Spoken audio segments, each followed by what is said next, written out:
So if you've never seen an evangelical altar call, or if you were traumatized by one, buckle up. This is going to be a wild ride.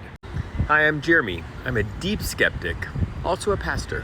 So before I go any farther, I have to own something. The summer after my freshman year in college, I did this over and over again. I spent the whole summer traumatizing teenagers, going from church camp to church camp, doing exactly this.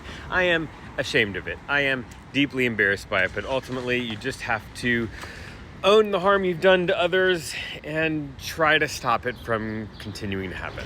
Okay, so here's how it goes.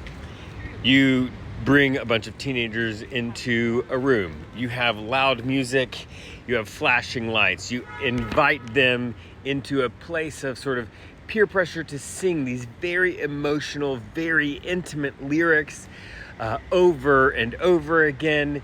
And if it's at a church camp, you add to that physical exhaustion from not getting enough sleep and doing lots of active activities outside in the sun that they don't normally do.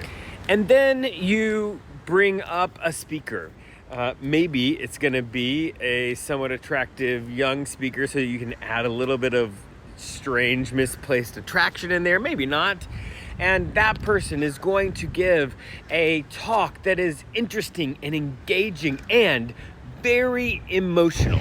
And it's going to be different every night if it's a multi-night event. But on the night of ultimate exhaustion, the Saturday night of a 3-day weekend camp, or, like the night before the day that you're going to leave, there is the sort of ultimate talk that involves the highest emotion and an enormous, oftentimes, amount of fear, either a fear of going to hell or fear related to Jesus' dying on the cross, and a graphic description of it. Like on more than 5 occasions, but less than 20, I heard someone go through every biological detail of what happens when someone is beaten with a cat of 9 tails, has the crown of thorns placed on their heads, has their bones broken and nailed to the cross, and all of the blood loss and all of the, every bit of gore,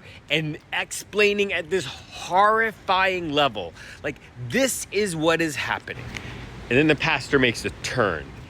It often sounds like, so tonight I want to ask you a question as the band comes back on stage. That as the band comes back on stage is the trigger, because it means the band's going to come up and the emotion is going to get even more as the pastor begins to make a call to the altar, an invitation for people to come forward and to make a life-altering decision. But can we pause for a minute, because let's just be clear, this is a tender moment. Right? Even if you take all of the gruesomeness of the Jesus explanation, or the attractiveness of the preacher, or any of that, if you take that all out of it, this moment in adolescence is a moment where people are discovering who they are. They're coming to grips with their own identity, and at the end of a camp where there's lots of emotion, it's a tender moment. It's a moment where people can be shaped, can be traumatized, can be very easily manipulated. And there's nothing wrong with that moment in itself, right? Teenagers have those moments routinely in their life, but I have watched it be misused over and over again. And I've misused it myself, remember that.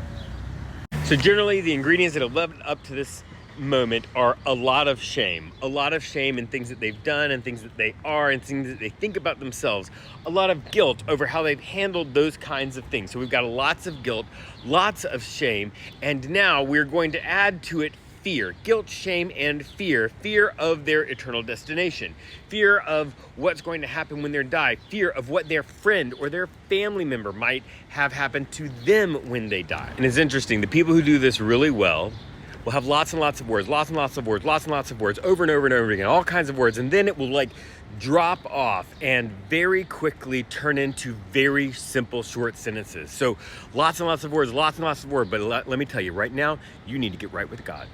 You need to walk down here and you need to give your life to Jesus. This stuff is well known. It's rhetoric. It's just well-known methodical delivery that you find in all kinds of places, including political speech and all kinds of stuff. And some people know what they're doing. Some people just came by it honestly by listening to a lot of other preachers do the same thing. But all of it is this deep and often traumatizing manipulation. They're going to give their life to Jesus.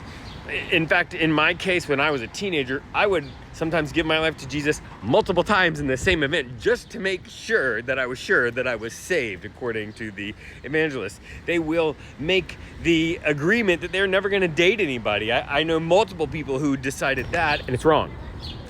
It's wrong because it's not someone who is making a well-informed decision about their identity. It's a decision that's being made through coercion, through guilt and shame and fear. And so here's my thing. I've spent a lot of my life working in this area and in this field, and I don't think you have to throw out the baby with the bathwater and never do anything like this and never let kids go away or have someone preach to them. I'm just saying that, like, what if we used it for good things? Like, what if you used that moment to help someone find the positive things about themselves and celebrate it? What if we could use that moment, that level of introspection and engagement to help them discover who they are in this moment and not make them make commitments about who they are for the rest of their life, but who I am today? What if we could help them on their journey to try to figure out their own identity in that moment? So, and I'll close with this as the band's coming back on the stage. If you were a person who had to go through that and feel like you made some commitments, you don't have to keep those commitments. Those were done under duress. That is manipulation. You are released from that. And if you sent kids to those things, not knowing, not understanding, it's okay. It's okay.